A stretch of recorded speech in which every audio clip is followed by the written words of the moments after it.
Hi everybody, Tim L. Young, Kiene's Fly Shop, Sacramento, California. Today I just wanted to share some ideas on how I particularly like to tie a very popular pattern on the lower Yuba River, the Skwala Stonefly adult female.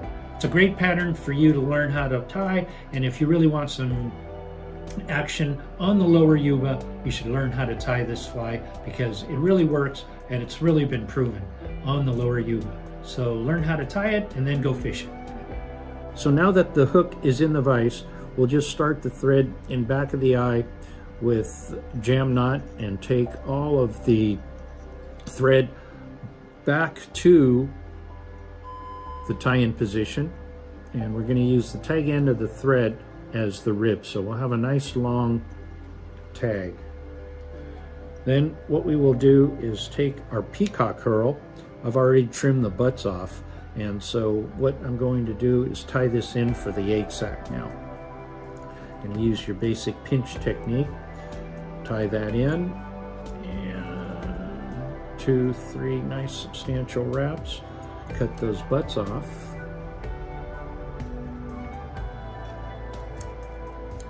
And then make a very nice peacock herl rope to give it some strength. So once we go ahead and do that, make sure that our rib doesn't get caught in there. And we'll just go ahead and wrap this around there 5 or 6 times and then make the egg sac.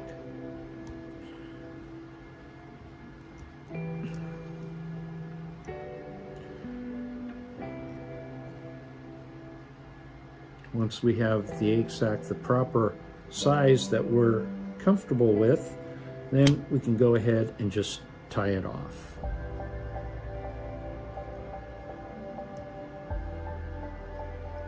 Once we tie off our egg sac, then we can cut off those butts, and we are now ready to do our dubbing.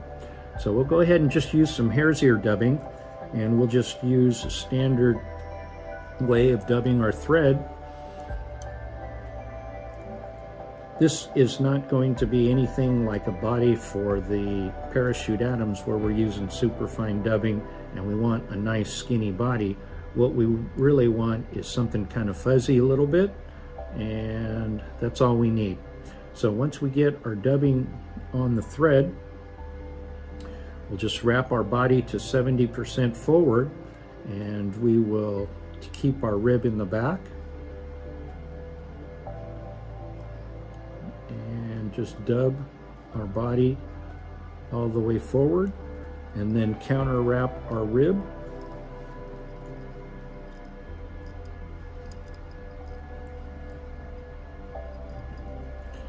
Tie off our rib.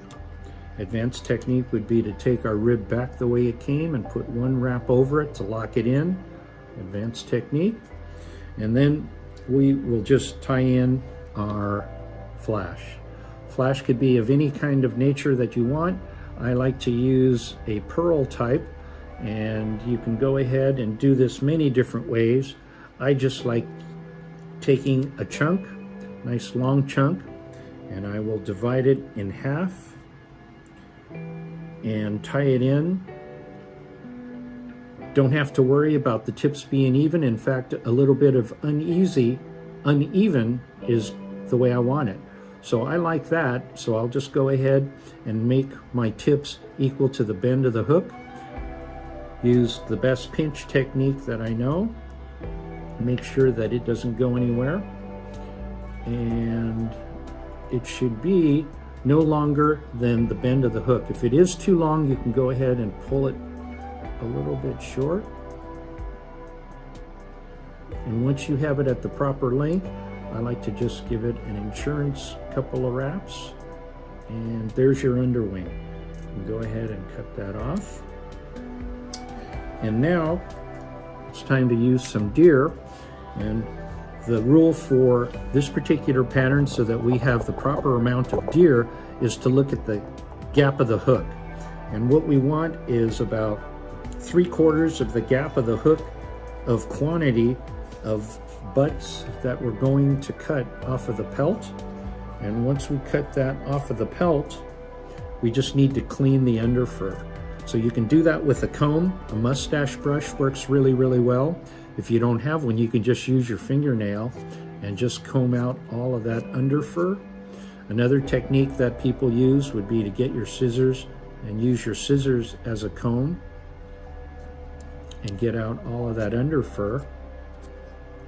And then we will use your basic deer hair stacker. Deer hair stackers come in all kinds of shapes and sizes. This is a medium size, 2 pieces of course. Tips go in first. Once the tips goes in, you can just clean off all of the extra stuff, that the hair on the top. And then you want to tap your deer hair stacker on the table. Medium 4 or 5 wraps is all you need. That's it. And then pull off the barrel, and the tips should be nice and even.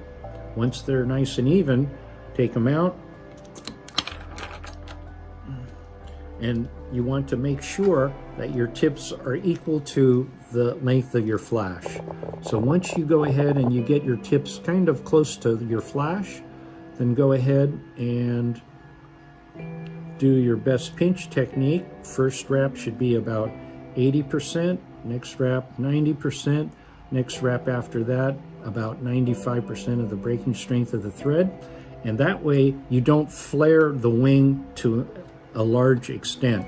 If you tied your wing in at 95%, you'd have a wing that is all spread out. What we want is a medium quantity of wing, not totally spread out, and so therefore the first wrap would be about 80%. We should be about 2 eyes back of the eye of the hook, and go ahead and cut off your butts. At this point in time, there is an option. A lot of people like putting rubber legs on. Rubber legs give the pattern another dimension, and so what I like to do is tie them in one side at a time, and these are round rubber legs. First, I'll go ahead and cut about a 2-inch section, fold it in half, get them nice and even, and then I will cut the loop to make them both the same and tie them in one at a time. Now, if you tie these in now, you have to deal with the hackle that will make this float, and that is also another option. A lot of people don't put hackle on their squalas.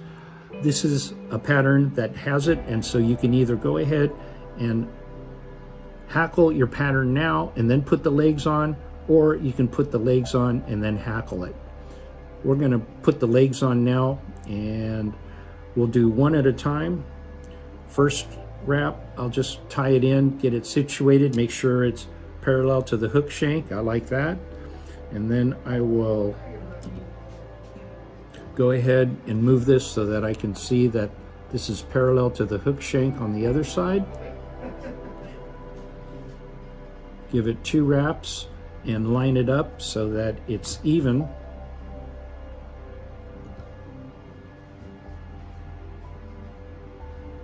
With the other side. You don't have to worry about length because you can cut them both and trim them in the end. Once you have them both where you want them, I give it 1 or 2 more wraps, and then you're pretty much situated with how they're going to sit in the water. I'll go ahead and I'll just trim these now. You can trim them later, but I'll trim them now and make them both the same. Okay.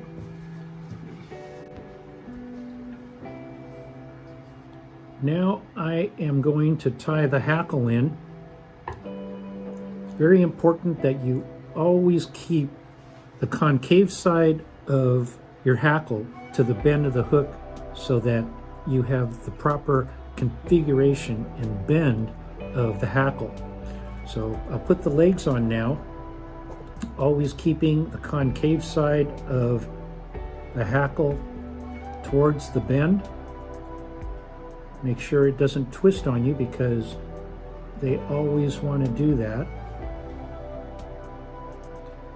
And depending on how many legs you want on your pattern, I usually like at least 3. I'll put 4 on this one just to show you one last wrap. Tie it off. And then one extra added advanced technique would be to zigzag your thread through your hackle, and that gives it more support. Once you do that, go ahead and cut off your hackle. Then use your basic finisher to whip finishes through your hackle. And anytime that you have hackle and you've tied off your fly, another advanced technique would be just to take this out at 60 degrees to the eye direction, slide your scissor tips up, push and pull, and you're done.